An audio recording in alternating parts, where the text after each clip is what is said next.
அன்பார்ந்த சகோதர சகோதரிகளே, இன்று திருவருகை காலத்தின் 4ஆம் ஞாயிறு நாம் ஏற்றி வைத்த இந்த மெழுகுத்திரியின் பெயர் வானதூதர் மெழுகுத்திரி. மங்கள வார்த்தை இயேசுவின் பிறப்பு செய்தி வானதூதர் வழியாக அன்னை மரியாவிடம் வந்தது. இந்த வானதூதர் இறைவனுடைய பிரதிநிதி, இறைவனுடைய செய்தியை தாங்கி வருபவர், இறைவனுடைய சார்பாக பேசுபவர். அதனுடைய அடையாளமாகத்தான் இந்த மெழுகுத்திரியை நாம் வானதூதர் மெழுகுத்திரி என்று அழைக்கின்றோம். இந்த வாரத்திற்கான தலைப்பு அன்பு. நம்மிடத்தில் உண்மையான அன்பு இருக்கின்றதா? கடவுள் இந்த உலகை எந்த அளவுக்கு அன்பு செய்தார் என்றால், தன்னுடைய ஒரே மகனை இவ்வுலகிற்கு கையளிக்கும் அளவுக்கு அவர் நம்மீது, இந்த உலகத்தின் மீது அன்பு கொண்டார். இறைவனிடமிருந்து நாம் அந்த அன்பை, உண்மையான அன்பை பெற்றிருக்கின்றோம். அதே அன்பை நாம் பிறரோடு பகிர்வதுதான் உண்மையான கிறிஸ்துமஸ். இன்னும் சில நாட்களில் நாம் இந்த கிறிஸ்து பிறப்பு பெருவிழாவை மகிழ்வோடு கொண்டாடவிருக்கின்றோம். இந்த விழாவினுடைய நோக்கம் என்ன என்று பார்க்கின்ற போது 2 நோக்கங்கள் இருக்கின்றன. முதலாவது, கடவுள் நம்மோடு. கன்னி கருவுற்று ஒரு ஆண்மகவை பெற்றெடுப்பார்.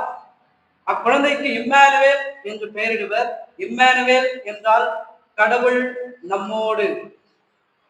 கடவுள் நம்மோடு மட்டுமல்ல, கடவுள் நமக்காக. இன்று நம்முடைய அன்றாட வாழ்வில மனிதர்களை நாம் அதிகமாக நம்பிக்கொண்டிருக்கின்றோம். மனிதர்களுடைய உறவே பெரிது என்று நாம் நினைக்கின்றோம்.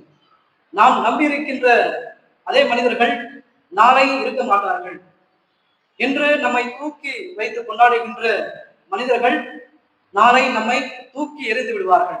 இந்த மனிதனுடைய உறவு என்பது நிலையற்ற ஒரு உறவாக இருக்கின்றது. நிலையான உறவு யாரிடம் உள்ளது என்று சொன்னால் கடவுளிடம் மட்டுமே. கடவுள் நம்மோடு, என்றும் நம்மோடு, நமக்காக இருக்கின்றார். இதுதான் கிறிஸ்துமஸ் பெருவிழாவின் முதன்மையான நோக்கம். இரண்டாவது நோக்கம் என்னவென்றால், பாவிகளை மீட்க. நேர்மையாளர்களுக்காக அல்ல, பாவிகளுக்காகவே நான் வந்தேன். நோயுற்றவருக்காக அல்ல, நோயற்றவருக்கல்ல, நோயுற்றவருக்கே மருத்துவர் தேவை என்பது இயேசுவினுடைய வார்த்தைகளாக இருக்கின்றது. நாம் அனைவரும் பாவிகள் என்பதனை முதலிலே ஏற்றுக்கொள்ள வேண்டும். என்னிடம் பாவம் இல்லை, என்னிடம் குற்றம் இல்லை என்று யாரும் இந்த உலகில சொல்ல முடியாது. நம்முடைய பலவீனத்தால், நம்முடைய குறைபாடுகளால் ஏதோ ஒரு விதத்துல நாம் அனைவரும் பாவிகளாகத்தான் வாழ்ந்து கொண்டிருக்கின்றோம். புனித பவுல் ரோமையருக்கு எழுதிய திருமுகத்துல சொல்கின்றார், நாம் எல்லோரும் பாவிகள், இதற்கு யாரும் விதிவிலக்கு அல்ல, நாம் எல்லோரும் பாவிகள் என்று கூறுகின்றார். யோவான் எழுதிய முதல் திருமுகத்துல இவ்வாறு சொல்லப்படுகிறது, பாவம் இல்லை என்போமானில் நம்மை நாமே ஏமாற்றிக் கொள்கின்றோம். பாவம் இல்லை என்போமானில் நம்மை நாமே ஏமாற்றிக் கொள்கின்றோம். இந்த பாவிகள் என்று சொல்கின்ற போது அதில 2 வகையினர் இருக்கின்றனர். முதலாவது வகையினர் தெரிந்தே பாவம் செய்கின்றார்கள், வேண்டுமென்றே பாவம் செய்கின்றார்கள். இதற்கு ஒரு உதாரணத்தை நம் நற்செய்தியிலிருந்து சொல்லலாம்.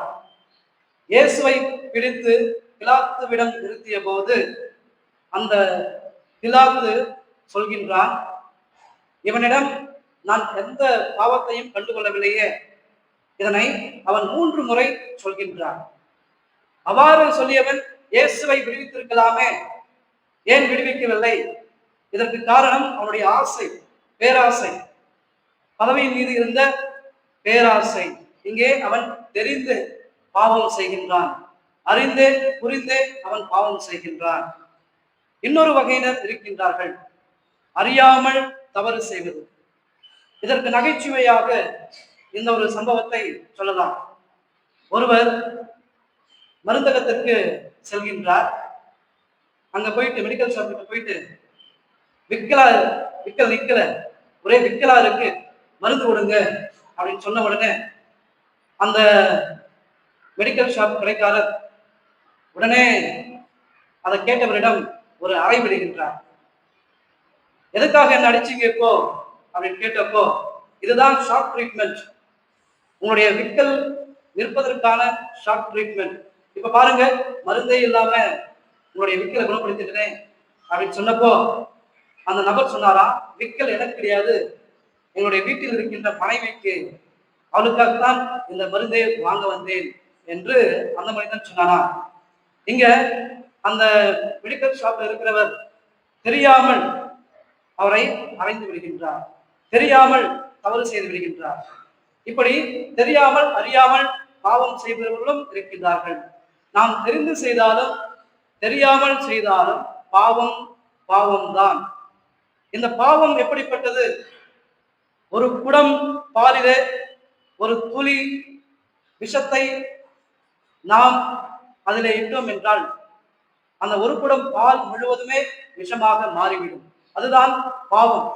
நம்முடைய வாழ்க்கையில அது வருகின்ற போது அது நம்மை பாதிக்கின்றது. நம்முடைய உள்ளத்திற்கு, நம்முடைய இல்லத்திற்கு வர விரும்பும் இயேசுவையும் அது தடுத்து நிறுத்துகின்றது.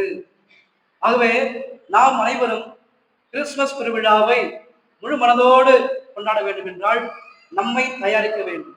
நம்மை தயாரிக்க நாம் செய்ய வேண்டிய முதல் செயல் பாவத்தை ஏற்றுக்கொள்வது, மனம் மாறுவது. நம்முடைய வீட்டிற்கு யாராவது வேண்டப்பட்டவர்கள் வருகிறார்கள் என்று சொன்னால் நாம் என்ன செய்வோம்? நாம் முழு முயற்சியோடு தூய்மை பணிகளை மேற்கொள்வோம், வீட்டை சுத்தம் செய்வோம். இயேசு நம்முடைய உள்ளத்திற்குள் வர வருகின்றார், நமது வாழ்விலே வாசம் செய்ய விரும்புகின்றார்.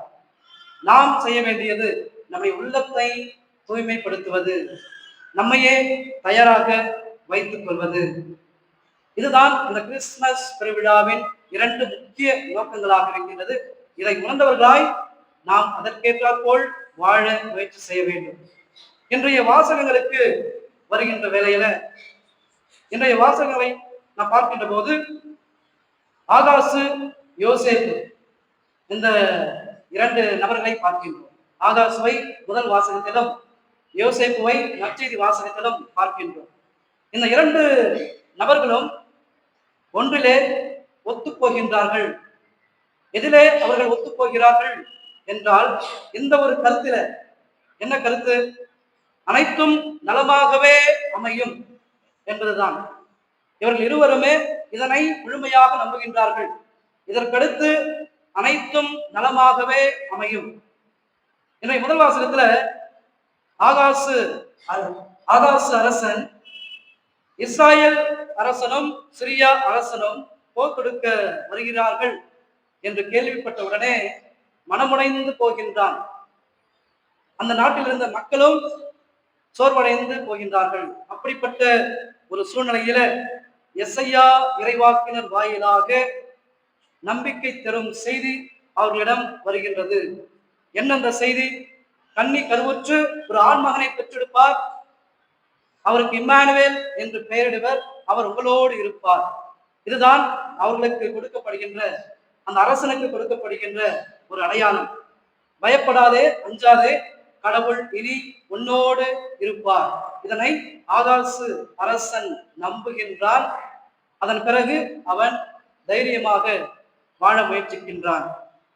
அடுத்ததாக நற்செய்தியில யோசேப்பு பல சவால்களை சந்தித்தவர், பல துன்பங்களை ஏற்றவர். அவருக்கு கனவு வழியாக இறை செய்தி வழங்கப்படுகின்றது. அந்த இறை செய்தியை அவர் முழுமையாக நம்பி ஏற்றுக்கொள்கின்றார். அதன் பிறகு அவர் அனைத்தும் நலமாக அமையும் என்பதனை அவர் நம்புகின்றார். அன்பிற்குரியவர்களே, இந்த இருவரும், ஆகாசும் யோசேப்பும் இதைத்தான் நம்பினார்கள். கடவுள் எங்களோடு இருக்கின்றார், இனி அனைத்தும் நலமாக அமையும். இதனை நம்மில் எத்தனை பேர் நம்புகின்றோம், விசுவசிக்கின்றோம்? ஏற்றுக்கொள்கின்றோம். நாம் அனைவரும் நம்முடைய வாழ்க்கையில குறைகளைத்தான் அதிகமாக பார்க்கின்றோம். நம்முடைய வாழ்க்கையிலே அநேக நிறைகள், ஆசீர்வாதங்கள், நலன்கள், நன்மைகள் இருக்கின்றன. அதை யாரும் பார்ப்பதில்லை. ஏதோ ஒரு குறை இருந்தால் அதைத்தான் நாம் பெரிதாக பார்க்கின்றோம். இதற்கு உதாரணமாக சொல்ல வேண்டும் என்றால், ஒரு வெள்ளை காகிதத்துல நடுவிலே ஒரு கரும்புள்ளி இருக்கின்றது. நம்முடைய கண்களுக்கு கரும்புள்ளிதான் பெரிதாக தெரியுமே தவிர வெண்மையாக இருக்கின்ற அந்த முழு தாளும் நம் கண்களுக்கு பெரிதாக தென்படுவதில்லை. இதைத்தான் நம்முடைய வாழ்க்கையில் செய்து கொண்டிருக்கின்றோம். நிறைகள், ஆசீர்வாதங்கள் பல உண்டு. ஆனால் குறையைத்தான் நாம் பெரிதுபடுத்துகின்றோம். மற்றவர்களில் அந்த குறையைத்தான் நாம் அதிகமாக பார்த்து கொண்டிருக்கின்றோம். இந்த யோசேப்பு நம் அனைவருக்கும் இன்றைய தினம் ஒரு சிறந்த எடுத்துக்காட்டு. எப்படி நேர்மையாளராக வாழ்வது, நீதிமானாக வாழ்வது, எப்படி கடவுளுடைய செய்தியை, அவருடைய வார்த்தையை ஏற்று நம்பி அதன்படி செயல்படுவது என்பதற்கு புனித யோசேப்பு நம் அனைவருக்கும் ஒரு சிறந்த எடுத்துக்காட்டு. அன்பிற்குரியவர்களே, நாம் அனைவரும் இன்னும் சில நாட்களில கிறிஸ்து பிறப்பு பெருவிழாவை கொண்டாடவிருக்கின்றோம். இயேசு ராஜன் நம்முடைய உள்ளத்திற்குள் வர விரும்புகின்றார். அவர் மீட்பர், மெசியா, இறைமகன், செம்மறி, நமக்காக பலியானவர். நமக்காக பலியான அந்த செம்மறியை நம்முடைய உள்ளத்தில் ஏற்றுக்கொள்ள தயாராக இருக்கின்றோமா? இங்கிலாந்துல ஒரு ஆலயம் இருக்கின்றது. அந்த ஆலயத்திற்கு முன்பாக ஆட்டுக்குட்டியின் படம் வரையப்பட்டிருக்கின்றது. அதற்கு வரலாற்று பின்னணி என்ன என்று பார்த்தபோது, அந்த ஆலயத்தை கட்டி கொண்டிருந்த சமயத்துல ஆலயத்திற்கு முன்பாக மேலே ஒரு இளைஞன் அந்த ஆலயத்திற்கு வண்ணம் தீட்டிக் கொண்டிருந்தான். தவறுதலாக அவன் மேலிருந்து கீழே விழுந்து விடுகின்றான். அதிர்ஷ்டவசமாக உயிர் தப்புகின்றான். எப்படி அவன் உயிர் தப்புகின்றான் என்றால், அவன் விழுந்தது கீழே இருந்த ஒரு ஆட்டுக்குட்டியின் மேலே. அவன் உயிர் காப்பாற்றப்படுகின்றது. ஆனால் அந்த ஆட்டுக்குட்டி பலியாகி விடுகின்றது. அவனுடைய உயிர் காப்பாற்றப்பட்டாலும் அந்த ஆட்டுக்குட்டி பலியாகி விடுகின்றது. இதற்கு அடையாளமாக, இதை நினைவு கூறும் விதத்துல அந்த ஆலயத்திற்கு முன்பாக இந்த ஆட்டுக்குட்டியின் படத்தை அவர்கள் வரைந்திருக்கின்றார்கள். அன்பானவர்களே, உங்களுக்காகவும் எனக்காகவும் இயேசு மறிந்திருக்கின்றார். செம்மறியாக நம்முடைய உள்ளத்தில் குடிகொள்ள வருகின்றார். ஆகவே நாம் நம்மையே மனதளவில் முழுமையாக தயாரித்து வரவிருக்கின்ற இயேசு பாலனை அன்போடு வரவேற்க இறையருள் நாடுவோம்.